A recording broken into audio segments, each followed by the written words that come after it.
Good afternoon, everybody. I'm Jan Rubens from the Flanders Marine Institute in Belgium, and I'll zoom out a bit further. So now we move to the European scale, linked to the offshore wind farm developments. And if you look to this map, this is a projection of what is currently ongoing or will happen in the near future linked to offshore wind farm development. So this is really a huge thing. So it's not something local or regional anymore. It's really playing at ocean base scale. So zooming in back to the channel area here, you can see that so some of the wind farms that already have been mentioned today, you can see, but you see that there are big plans upcoming. And although many are still in an early phase, we know many of them will go through. And this is because, of course, EU has some renewable energy targets. And in 2022, we were at 23% of our energy consumption coming from renewable energy. And by 2030, so only 8 years later, we want to be at least 42%. So this is a very high target. So that's why it's logic that we invest so heavily in this offshore wind farm industry. But the question, of course, from an ecological perspective is this good or bad? Of course, it will have influence on our marine biodiversity. But whether it's good or bad, it of course depends on how you look at it and what exactly you are looking at. And the presentations of Lydie and Mathieu has already shown that there's so many things we can look at. I mean, we can look at different phases in the development. So it can be looking to construction, but also during operational or decommissioning of the wind farms, there might be specific impacts to our marine habitats. But not only during construction or operation, also within a wind farm, we can look at what's happening at a turbine level or at a wind farm level. And what is happening on the seabed or in the water column will have different effects. Also, different life stages and different species will be impacted in a different way. And then, of course, where do you look in time or where do you look at a geographical scale? So there are really a lot of questions to be answered. And so far, the way we tackle this was doing this on individual studies linked to a local environment. And that's also how I started. I started some 15 years ago, investigating the effect of a wind farm, the first wind farm being built in Belgium. And at that time, I was looking at the effects on cod. And there we also found like, okay, this is influencing the cod are attracted to the system. And they were there because there was more food availability. And since then, I've been involved in several studies linked to effects of offshore wind farms on some animals. But of course, this all stays very local, like going to one specific turbine or within one specific wind farm, asking a question for a species. So of course, there's much more to be done, and it might be quite difficult to tackle all of this. Nowadays, you already have some reviews, for instance, that try to start grouping the studies and to see what are the environmental impacts on each of these groups and whether it's on a positive or a negative side. And in this way, we are getting a broader picture. But also, larger initiatives can help here. And Lydie already mentioned that we have this European tracking network, and that's a tracking network across Europe that aims to better understand our aquatic animals so that we can better protect and manage them. And it's a tracking network all across Europe, where we have different topics we work on. We're actually a group of people that decided like, okay, we want to go forward with this. We organized ourselves in a couple of working groups, which form the focus of what the European Tracking Network is doing. And the main objective is really to develop this pan-European telemetry network so that we can track these animals across Europe. And this will help us to provide insights for European policy priorities and initiatives and perform breakthrough science using these cutting-edge technological innovations. So what we really see is that over time, there's an evolution from going from individual studies where you have a couple of fish being monitored with a couple of receivers to regional initiatives like Fish and Tail that Mathieu just mentioned, or here what we have in the Belgian part of the North Sea of a receiver array, to really having this large-scale infrastructural networks across continents. So we have this here in Europe with the European Tracking Network, but similar initiatives also exist, for instance, in North America, Australia, or Africa.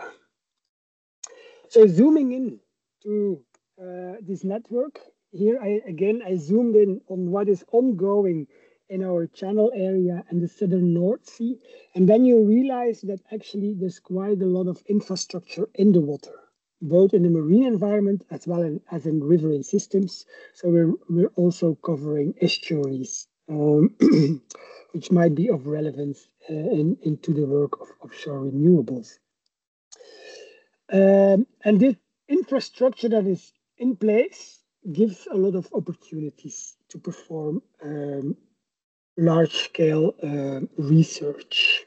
Here, zooming in to the Mediterranean, so the Gulf of Lyon, focusing on south of France and north of Spain, they also have a large array offering a lot of possibilities. And in addition to this, there are some European projects funded that also aim to have permanent infrastructure in the water to monitor our aquatic animals. So here we have the STRAIT initiative, and they have arrays of receivers at 4 strategic corners across Europe, where in which way you can cover migrations of animals with large migration routes. So ETN tries to centralize all this information and gather all the data of studies ongoing in Europe and having information on where all these receivers are deployed. So some statistics on that. So currently we have more than 4,000 receivers in the water. This is a huge infrastructure giving a lot of opportunities. Altogether, they gathered already more than 800 million detections of more than 21,000 tagged animals of over 100 species. And then having this infrastructure in place and centralizing all this data, you can start doing interesting analysis. Here we just made a map of 2 species, the European eel and the European sea bass, and where we have detections over time in the year to really see what is their seasonal presence in specific areas. But okay, how does this work? How do we centralize all this data? So what we have is you have a project ongoing in your region. You need to upload all your information on your project. We need to know which animals you are tagging, what tags you are using, where you have your receivers deployed, and this information all goes to this central data system. We have some templates in place to help you to cover all that information, and all that data is then stored in a data system. And from that system, you can then access your data, but also access broader scale data using some data visualizations or using an R package to really go and analyze your data. So what we try to do with the European Tracking Network is really make sure that we have the infrastructure in place, but also the data infrastructure to make sure that you can easily access your data and start working with it. And having this ETN in place, it really gives some opportunities that more and more get used in projects. Here you have, for instance, the NordTrack project, which started last year, where we on the Northeast Atlantic Ocean scale try to investigate some larger scale patterns linked to or aquatic animals. And in this way, we can start tackling more difficult questions like, okay, what are our essential habitats in this area?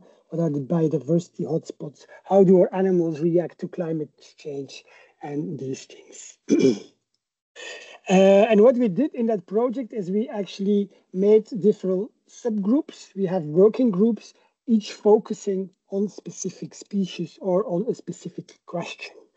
So for instance, we're trying to map the mating and pupping areas for thornback rays in the North Sea, or we will organize a replicated analysis in offshore wind farms to see how shark and ray species react to the electromagnetic fields to which they are exposed.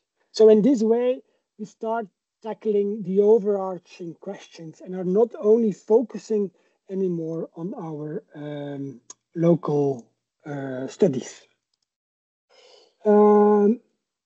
So going a bit deeper into this working group where we will focus on offshore wind farms, there we will do a replicated setup in 2 wind farms, maybe even 3, one in France, as shown here, one in Belgium, and then probably we will also have a study site in the Netherlands. And in this way, we can start replicating similar setups to really have a better insight on what is ongoing for these shark and ray species in relation to these electromagnetic fields emitted by the subsea cables. But that's not all. ETN centralizing data, giving access to data on a broader scale is just the first step. We're moving towards this digital twin, which will link the tracking data that we gather to other important data that we need for our analysis. So some environmental data or maybe some fisheries data. And by having all this data all together in a data lake, we can start modeling much more interesting data sets to get much deeper insights on what's really playing and influencing the behavior of the movement behavior from our animals.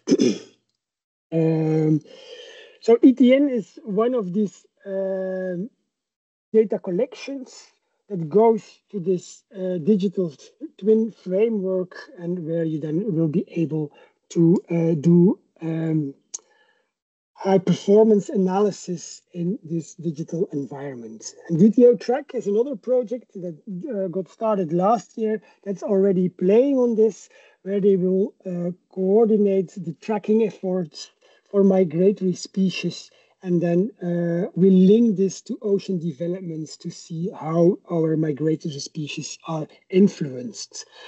And these questions are not possible to answer without having a combination of this large-scale infrastructure as ETN, centralizing this data, and having a digital twin to do all these analysis. And this is also where I come back to FishOff and FishOff Plus, where we are playing an important role in how we will navigate this future and how we will get in the near future better insights on what are the overall effects on a larger scale for our aquatic animals linked to this offshore renewables.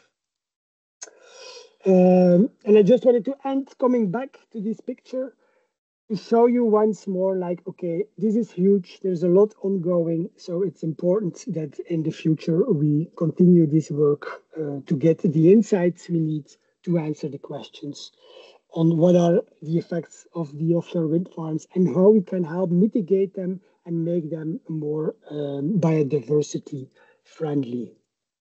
Um, yes, and with that, I would like to end.